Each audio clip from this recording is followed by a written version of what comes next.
All right. Hey, it's John Chen here in the amazing backyard. One of these days here in Seattle, summer will start. I don't know when that's going to be, but it better be soon.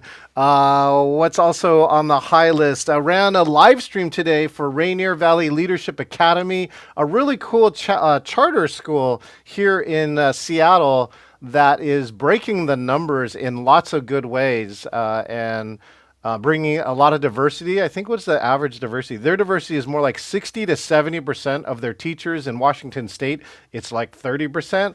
So we got a chance to interview them on a panel. So bringing great content that again was hybrid. They were live. We brought it to a virtual audience.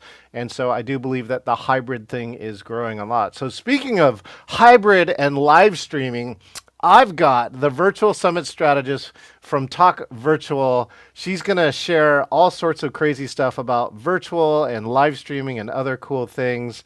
Let's bring in the one and only Ericka.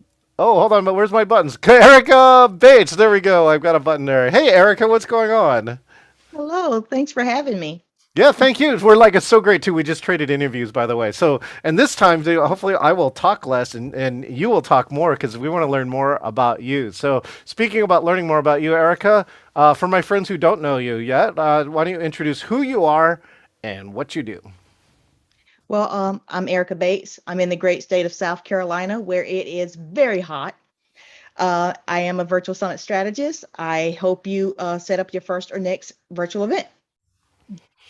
Excellent. Thank you so much, Ericka. And so, how did you get into virtual events? I mean, was this a March of 2020 thing, or have you always been doing this? Well, I've always wanted to host events. Yeah. When I finally got the nerve to finally host my own event, I went to ask, could I rent venues? And they told me no. Every last one of them told me no. They said you had great ideas, but we don't need you for that. We can do that ourselves. I'm like, oh, okay.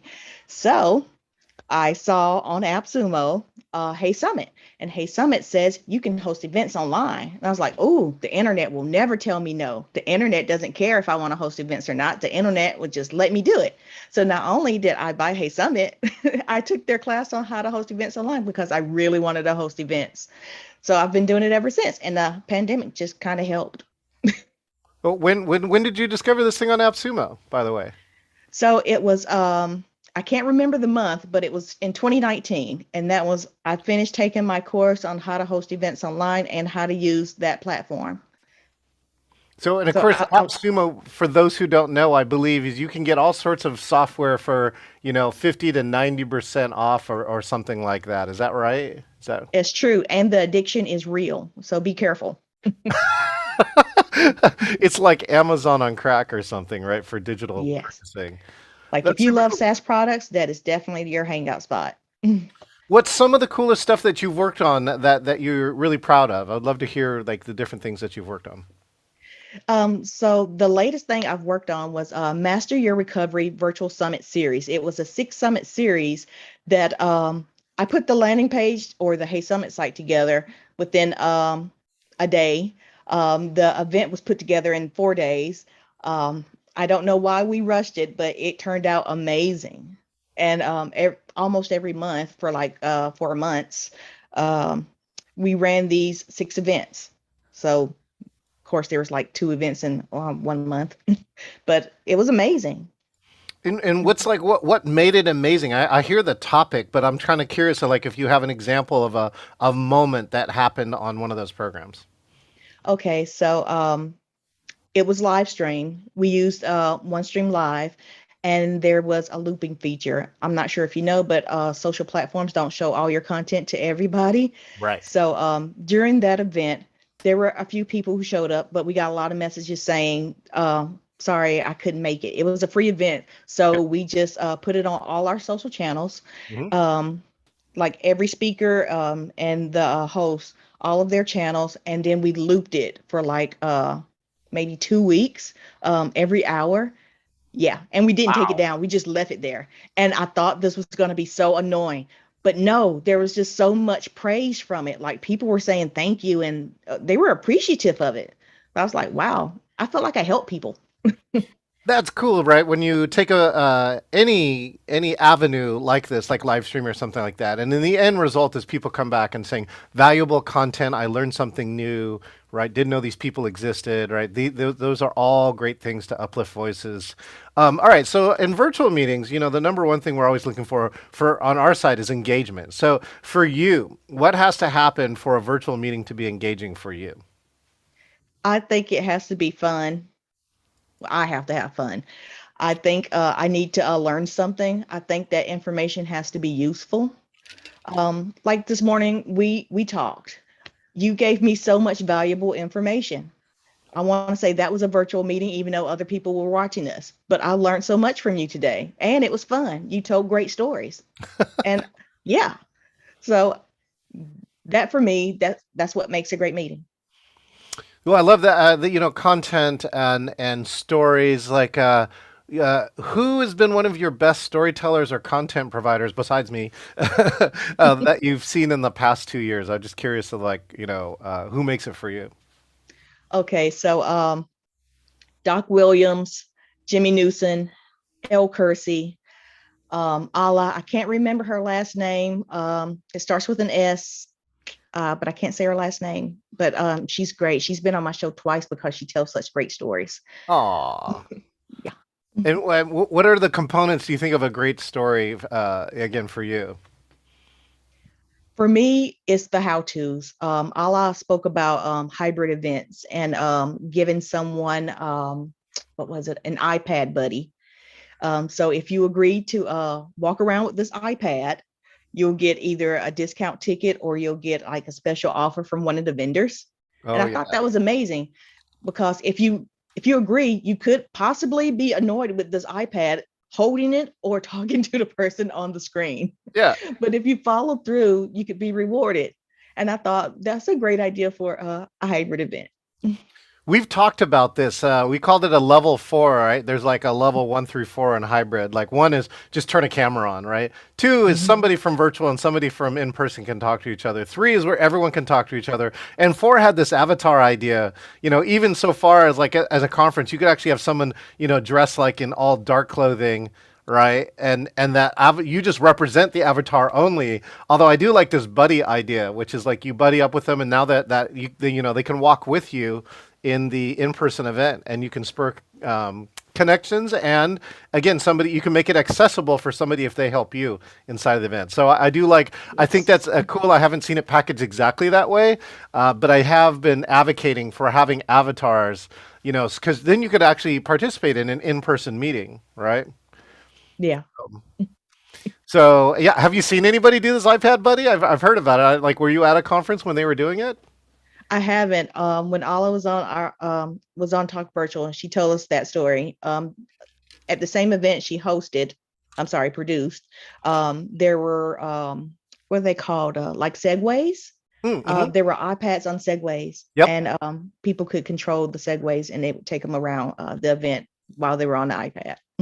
That's cool. I mean, now that's more viable than ever. I know we kind of saw it earlier, like it existed, but I haven't seen a full conference with these around. So I would love to see that as an example at a hybrid conference. I mean, it's like we were just saying, nobody got sick if you came in virtual to a conference, but that would Yeah. be a new experience. So, all right. Well, what are some of the other cool things you're working on? So, or I think you said you have a strategy around uh, distribution and reuse. I would love to hear your some of your strategies if that's one of your specialties. Okay. So this is what I call being lazy.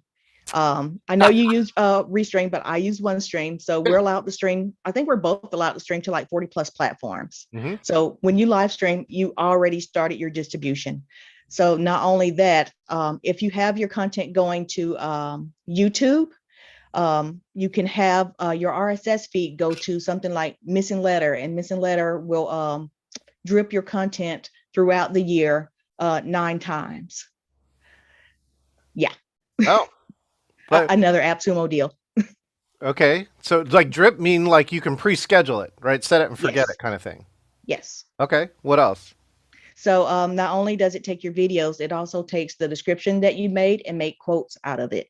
So if you make your description like a blog post, Each little segment of that description will be dripped throughout the year also. So another distribution would be, let's see, I already told you about missing letter. So missing letter curate, you can offer your content to other people. And if they like your content, they will share it with their audience. Oh yeah. Yep. So that's I mean, a share is actually one of the more powerful things on most social medias, is to get someone to share your content, right, Yeah. with their networks. So we had one. It's called Sharks on the Beach, and Sharks on the Beach is a friendly Shark Tank style program. 12 black-owned entrepreneurs go from having no business plan to having a business plan, and the culmination of the project is to present your business plan for the first time. And first year of pandemic, we had 150 people share the stream, and we got 15,000 views. Wow. No, without paying a dollar, right? That's I think the other strategy you got going on, Ericka, right? Is like how do we get a massive advertising without spending a whole bunch of money, right? Yeah. So I really like Missing Letter Curate just for that. To take it a step further, have you heard of Perfect Recall? Perfect recall. No, keep Yeah. going. So Perfect Recall will let you, you can either have it on your Zoom meeting or wherever your video platform is and let it copy your screen or record your screen, or you can upload your video and have a cleaner recording. So yeah, that's it. So What? you highlight the video and it makes clips for you. So I like 15 seconds to 2-minute clips. And I like to put these in Missing Letter with affiliate links. So people choose your content. You can just put it out there and people will choose it. And they're really big about choosing big business content. Mm-hmm. So I like it for that. Wow. So if you did put these into YouTube, I would Okay. suggest a separate channel Yeah. and make a playlist. This playlist should have its own description, and each of the clips should have their own description. Also, put in your affiliate links or your event links if you have them. That's super cool, right? So, I mean, it takes a lot of work to do that. To find the clip, go through the clip, right? So you're just saying this whole thing kind of automated this whole thing, and produces them in that way. So I can tell you that too. That at least from my experience on YouTube, like I recently crossed over 30,000 views for the first time, and 23 of these thousand Congratulations. views is one video, and that video is 1 minute and 20 seconds long, right? And I think it's more generated off its title, right? Because the title says how to engage everyone in a virtual meeting. So it it hit YouTube's suggested video list, right, off of one of the calls. And so again, I think, have you used a tool called Monster Insight Headline Analyzer? I haven't. Well, that's a useful one too. So, because I think that title was generated off of that, and it will give you a score of 0 to 100 based upon Monster Insight's massive database of what works in marketing in terms of like what will people click. Oh, that's cool. And so it'll help you generate a title that will become clickable, right? That more people will want to generate, will click. So I've been using that headline analyzer on almost all my videos as opposed to what I generate. And apparently what I generate doesn't generate that much traffic. All right. You What's might up? like phrase.io. Okay. It has I can't remember what it's called, but in their community they make things for each other, and you can have it. I can't explain it, but you can click a button that says YouTube description, and it'll help you with your YouTube description. It will either rewrite it or come up with one after you give it a title. What's the website again? Phrase.io. It's in the ebook I shared with you. Oh, okay. Well, let's peek at this. Hold on. I think I have it here first. Let me see if I can get it. Yeah, so talk about this ebook. We actually do have an offer here. If you click the last link on this piece, then you'll get this, right? Well, tell us a little bit more about this. So content on Max is my idea of distribution and repurposing strategy. I've done 2 workshops on this content strategy here. So, and at the end, I invite you to, was it a 5-day challenge on the path to finding your target audience? or the Wow. path to reaching your target audience. Okay, who do you think your target audience is? I'm curious. Event producers. Event producers. And Yes. why is that why do you want to get to event producers? Well, after you learn so much, you can't unlearn it. And then other people stop understanding what you're talking about. Yeah. It's like right now you understand everything I'm saying, but when I done this talk for like two other groups, it was just so far over their head. And the only person that understood me was the people who invited me there. And I was like, oh. So this is missing letter underscore R, right? Mm-hmm. Put your social media on autopilot. Automatically grow your brand with each piece of content you publish. Mm-hmm. Oh, this is cool. So it basically makes a calendar. So have you ever used Hootsuite? I haven't. Oh, you haven't. Oh, interesting. Okay. Like But I you said, say I'm addicted to AppSumo. So if it's not on there, I probably haven't heard of it. got it. Okay, what do you love about missing letter again? So not only does it pick up the RSS feed from YouTube, if you have a blog, it'll pick up the RSS feed from there too. And you'll get an email saying, hey, you have content ready to check out and share with the world. And all you have to do is says, yes, I'm okay with sharing this with the world. That's it. It's anything that has to do with RSS feeds, that really simple syndication and taking it places that I don't have to push another button for. I love it. Okay, I see Canva on your list too. Canva is really making a run at it for sure. Like I know I work with a group about the presentation summit as well as the presentation guild, and they say that Canva is really starting to come in because people are designing slide decks now on Canva instead of PowerPoint. So I would love to Yeah. hear like what's your take on Canva? So I'm never giving up Photoshop, by the Okay. way. So Okay, that's good. but I like that Canva starts off with a template. And I haven't bought it because I bought Visme, and I do love Visme, but this was made in Canva, and I do recommend it because it has free things and the templates are cool. Okay. And what's your do you have any Canva tips, like best things to do if you just started Canva? Well, as a graphic designer, you keep it clean and simple, and you keep things minimal. This I use these as slides. If you are going to use them as slides, I would say 7 words or less, but I didn't want to make the book really long. And I thought I could get away with it because I'm calling it a book. Yeah, so you put more I mean there's a lot of text in here is that but and you're saying I'd rather this is read like a book. That is another trend too. I think there's some people doing what call it video stories, and then there's also again slide decks that are reading more like books, right? Almost like a manifesto. So you can have a lot more graphical capabilities in designing a document. Do you see that trend? Yeah, yes, I do. And what about where is I mean is video like the hallmark in your whole strategy? Either video or print or what now is like at the top of your marketing food chain for you? So it all starts with live streaming for me, because with after live streaming, there's so much more stuff you can do with your long form video content. And I love long form, an hour or longer, because you can cut it up and do other stuff with it. So you can make those social posts, you can make those infographics, ebooks. You can take the transcripts and do a lot of other things with it. Make the ebooks and postcards if you want, blog post. Uh, y- so do you actually have kind of like a map of your whole like repurposing strategy? So if it starts with a live stream, you actually have all these steps that you take on your side to keep. It's in the ebook.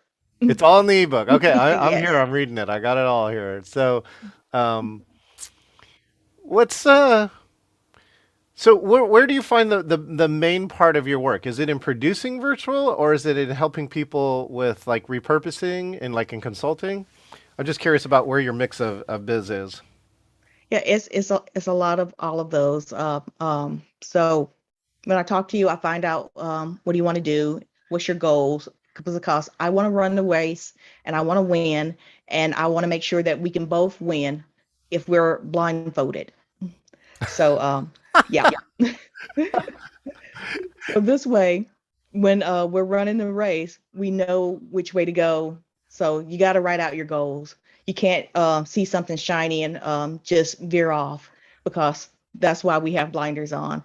And writing down your goals are very important, just because somebody can see something shiny and it's like, oh, we didn't do this. It's like, is it in the goals? Yeah. Then we don't need to do that. Like, you want this outcome? We need to follow these goals.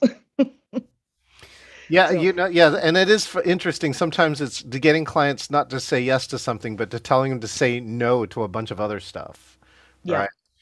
What's one of your best client success stories? Like, what's one of their goals that you helped them achieve?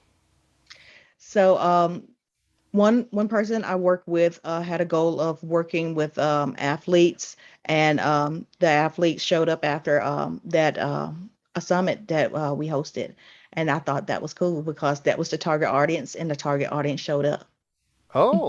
Famous athlete. Can you say any names or teams or even industry? Just curious. I can't, because they're not my clients. I just know that they were athletes and they were in the sport that they were looking for. Got it.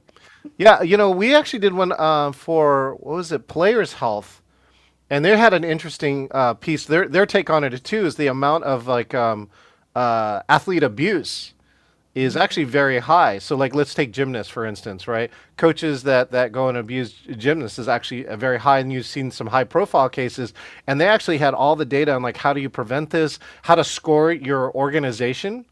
So Ooh, you could wow. take an assessment and you could get a number of saying you're very likely to have a problem or you are doing all the right steps to protect against this problem.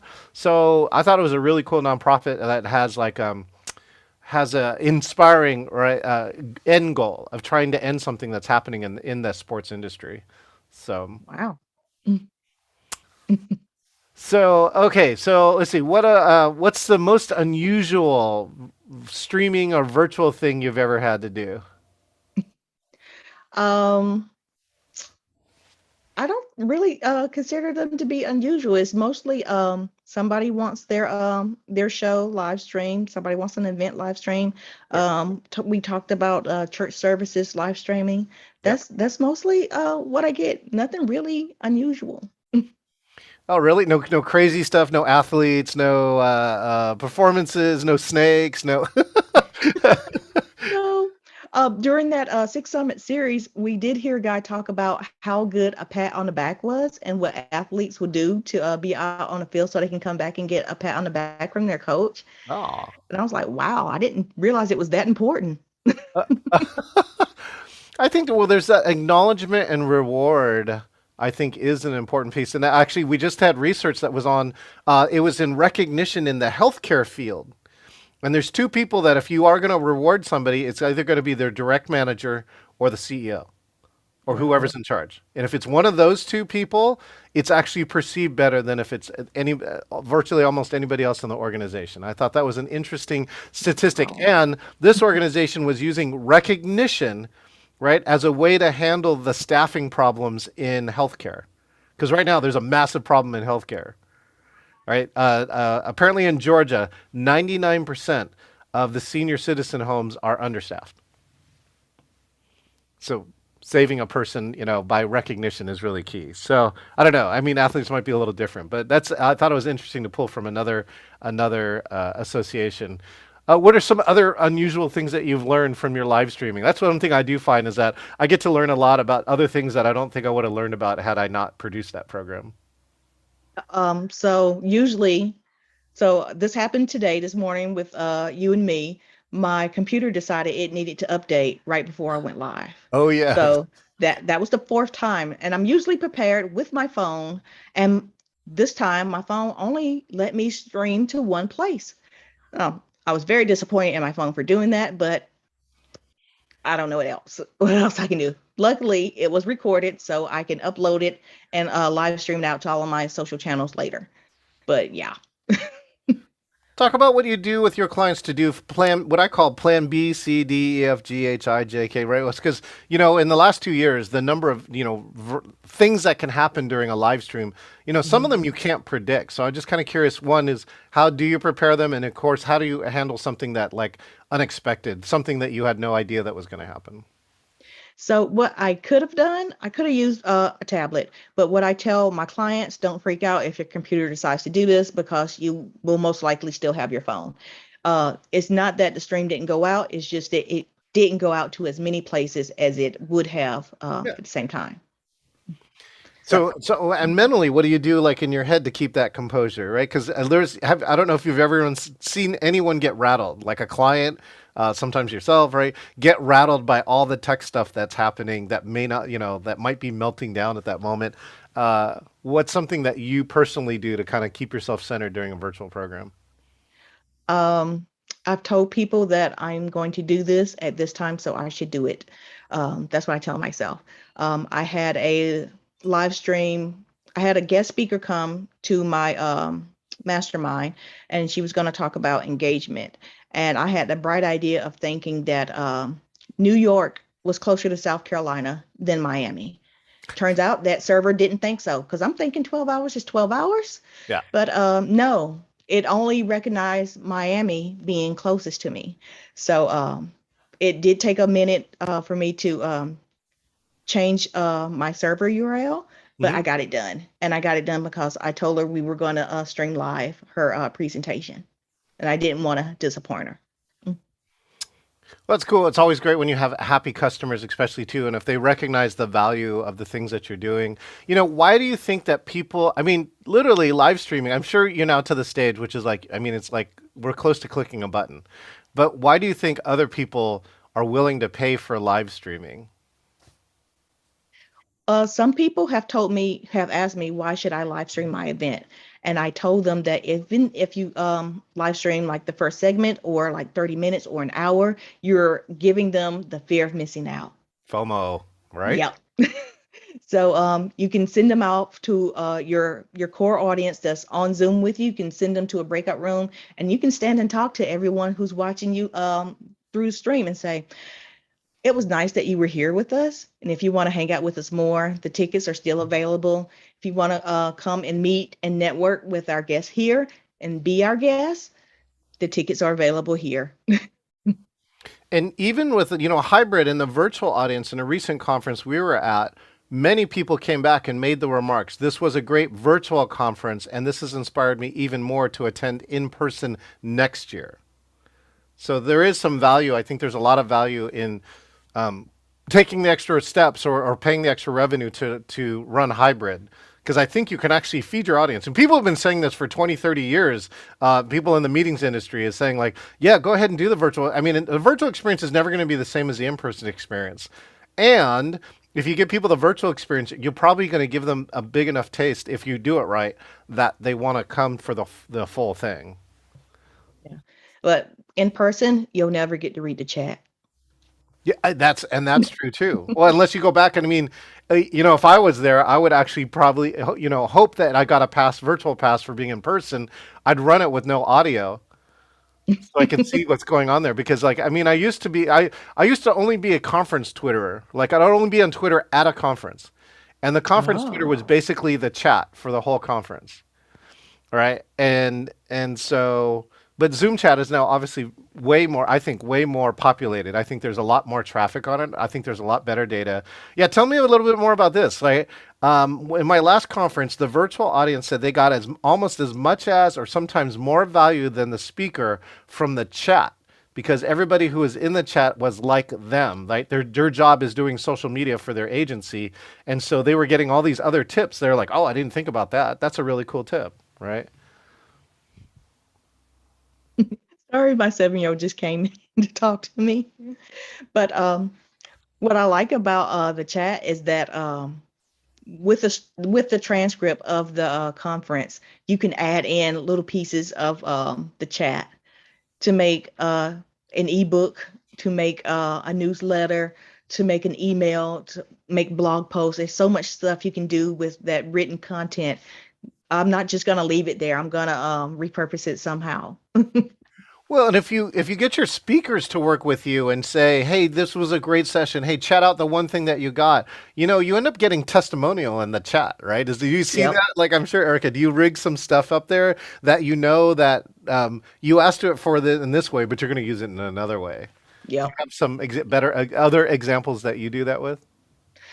Besides making quote bubbles and putting it out on social, that's how I use it. But that's as far as I've gotten so far.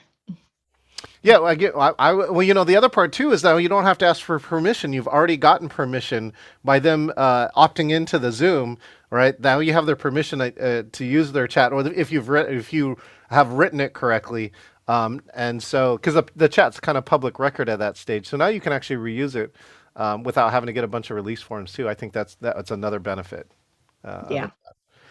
All right. Well, if our guests are listening to you, what's 3 tips you'd want them to remember from Talk Virtual and you, Erica Bates? So, Talk Virtual is for event producers by event producers. So, if there's a concept that you're thinking about and you hadn't figured out how to implement it yet, there's most likely a guest that's been on Talk Virtual already talking about it, and you could probably just add your own 2 cents with that. I love that. There's so many people giving their adventure statements with their running events, and I think that's useful. So Okay, that's one. I think that was one, or was there 3 hidden in there? I wasn't. I thought Did I that miss? was three. Well, I use Talk Virtual to meet people. I think having your own live stream show slash podcast, because you definitely should repurpose your audio. Um, that is it's a great way to meet people, because people like it when you talk about them. People like it when you want to know more about them. And I've met a lot of people that has been very generous with their information. Excellent. So then talk. Let's figure this out, right? It's 2022, right? Virtual exploded the last couple of years. Where do you think a virtual is going for you? Where do you think virtual meetings and virtual live stream is going to go in the next couple of years? Well, I don't think it's going away. I think it's still going to be more, how you said, hybrid, and people walking around talking on Twitter. There's apps for that now. Eventi is one of them. You can have event on your phone while you're there in person. So, yeah, virtual's not going away. And it's just gonna keep expanding. I've heard that it's like $1 billion business right now. So, yeah. Yeah, a billion. Uh, and there's lots of room. It's interesting. There are a few agency I have talked to who said that virtual dried up for them. That's not the experience I'm having. I'll be, that I'm curious to see what the difference is. They said they were kind of on those events where it was all the people who said I'm in person, I need to go virtual, and now they lost all those people because they were all the people who went back to in person. But the people that I'm talking to in virtual, um, again, I think it's part of their core strategy now. All right. Or it always was part of their core strategy. There's something around that I think that's there. I don't know if you see any of those other trends right now, Erica. Like, what do you think is happening now in the virtual space for you? Well, I can tell you, here in South Carolina, I think most of South Carolinians didn't really believe that there was a pandemic. So all of the most people here are still having the outdoor festivals, and I got the bright idea myself of having a camera crew and recording these festivals before the people who are staying at home, people who miss these events and still want to be a part of it. So yeah, virtual is still going to be here because people are still scared and the pandemic really hasn't left. So you're saying that is one of your clients too? Is like take a live festival and let us walk through with cameras and live stream and report? I haven't done that yet, but there's a few of my favorite that are coming up, and I definitely want to do one of those. Yeah, I'm starting to definitely get that from some other places, especially if they have main stages or other, Mhm. unique performances. And so, yeah, so I've upgraded a bunch of my high-grade stuff now. I'm up to 3 like professional cameras, and being able to do a 3 camera switch, right, a live an event can really give you that your live stream now looks like television. Like, give me one last part on this. On the technology side, what's something that you see, or what's something you're going to upgrade like in the next year for your setup? Well, after you showed me your setup, I want that. At least have another monitor and a switcher. Even if I'm using a switcher on my phone, I want that. Yeah. Oh, I have a suggestion for you. If you do have a favorite festival that you want to have a camera crew follow you around.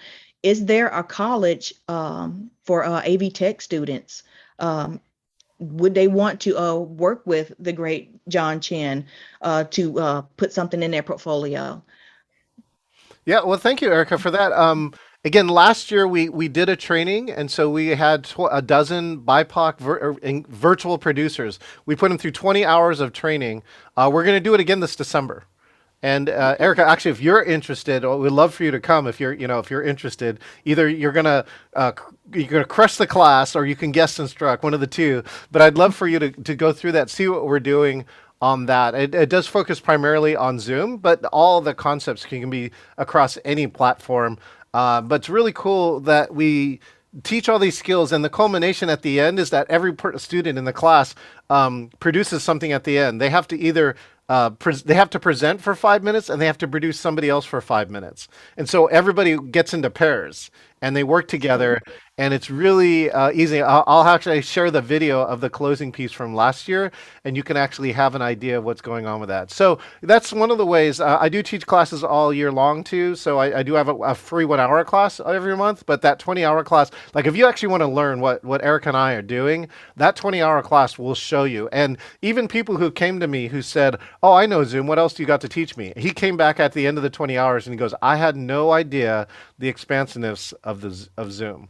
So if you want to learn how to do things like run a multi-language Zoom, right? Or if you want to learn how to live stream on multiple platforms, if you want to learn how to, switch cameras and control what the attendees are seeing, these are all things I think that are really important. And the last piece I think that's super important, Erica, I'd love to hear any insights that you have, is this design and strategy.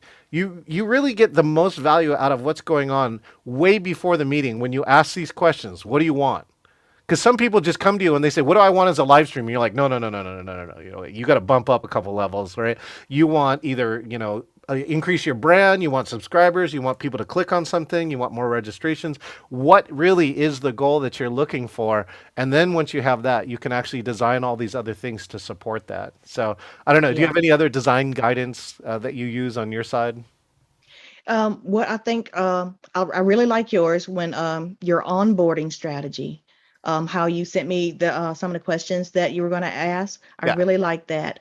What I would suggest for other people when you're looking for speakers, if you have that little onboarding, like, could you send me a picture, your bio? Mm. This is the platform we're going to be on. This is what we're going to stream to. That way, they're not shocked and surprised. They're not that deer caught in headlights, and they're willing to roll more with you because of that. Yeah, that gets into our best practices. Quite often with speakers, we'll have a session that's live with all the speakers, right? And then we'll schedule individual rehearsals so we can focus on their content. But that meeting all together live is the place where we set all these expectations. Here's, as a speaker, here's what you're going to expect. And again, sometimes we get speakers who are not professional speakers, right? They're subject matter experts, but not virtual, speaking experts. And so that's where I think we add the most value. And the other part I was sharing with another group too is sometimes when we have panels, the panels haven't talked to each other yet. So that's the first time in our rehearsal that they actually go there and going, well, this is what the panel is supposed to be about. Here's the strategy. And so now everyone can finally talk about it and get on the same page before the panel starts, as opposed to showing up and just waiting for a moderator to ask you questions and answering stuff on the fly. It definitely gets better when I think everyone has planned and gets on the same page. So Yeah, I like all of your before the event starts, your protocols. I think all of that's amazing. So well, I really do hope you have an ebook or something written up on that. I will go. Like, I'm actually trying to look in that part because we think that rehearsals are super important. And somebody also said to me, if you could just give me the whole chart on like how to get a speaker ready, that speaker preparedness thing, that's also on the list too. So speaking on the list, Erica, if somebody was trying to find you, where are the couple of places they can find you? LinkedIn, Facebook, and then I would say Twitter, but LinkedIn is my hangout spot. LinkedIn, of course, is your hangout spot. It's funny. I think actually you're streaming. Oh yeah, here we go. Like, yeah, this is you on your LinkedIn profile. I love this too. Like, I haven't actually figured out how to put you put up a video as your profile photo, right? Yes, I don't know why I haven't figured out how to do that. I'm gonna definitely you take have that. to use your phone. If you're looking for it on your desktop, you're not going to find it, but it is on your phone. Oh, that's good. That's value for me right there. I did not know how to do that. So yeah, so find you on LinkedIn. Again, it's Ericka Bates, Virtual Summit Strategist, on LinkedIn. Any closing words? If somebody now is at this end of this interview, Ericka, what's the one thing you want them to remember? Um, be as omnipresent as you can. Let people get to know you. Make it easy for them to find you. Share your value with them, and live stream. And live stream. Thank you so Hmm. much, Ericka. We appreciate you spending some time here. All right, we just finished our interview with Ericka Bates, who says, number one, live stream, and number two, omnipresence. If you don't know what that is, to omnipresence, show up in as many different locations as possible. That's the one compliment I have gotten from people during this pandemic. They think I'm everywhere, and that's part of it is because I'm on social media or posting in as many different places as possible, and that's how even us as I'm a small business, can have a presence that really connects with all sorts of different people. I'm John Chen, the author of the book Engaging Virtual Meetings. We just had this interview with Ericka Bates. Check her out, Talk Virtual. We'll see you next time. Always start people and keep old people. Show you got heart.